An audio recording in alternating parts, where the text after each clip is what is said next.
నోట్లో పెట్టుకోగానే కరిగిపోయే కొబ్బరి బర్ఫీ చూసేద్దామా?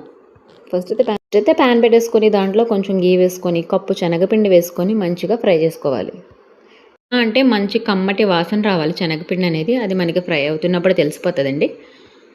ఆ తర్వాత అదే ప్యాన్లో తురిమిన కొబ్బరి, పంచదార, పాలు వేసుకోండి. ఏ కప్పుతో అయితే శనగపిండి తీసుకున్నామో అదే కప్పుతో వేసుకోవాలి.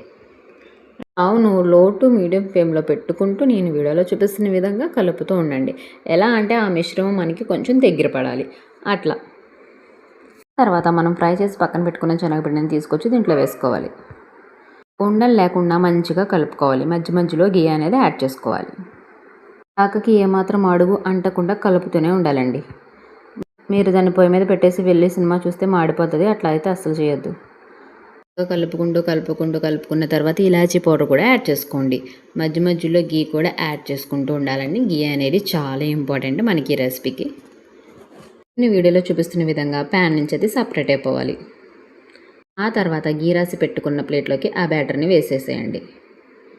నేనైతే పూర్తిగా చల్లారిపోయి బిగుసుకుపోయేదాకా అట్లా వదిలేసేయండి. నేనైతే వెంటనే కట్ చేసేసాను. మీరైతే ఫ్రిడ్జ్లో పెట్టుకొని ఒక 2 అవర్స్ తర్వాత కట్ చేసుకుంటే పీసెస్ అనేవి మనకు పర్ఫెక్ట్గా వస్తాయండి. నాకైతే అస్సలు రావు. నిజంగా మీరు నోట్లో పెట్టుకోగానే కరిగిపోతుంది. అంత మంచిగా ఉంటుంది మరి ఈ స్వీట్. సో వెళ్ళిపోకుండా సబ్స్క్రైబ్ చేసుకోండి.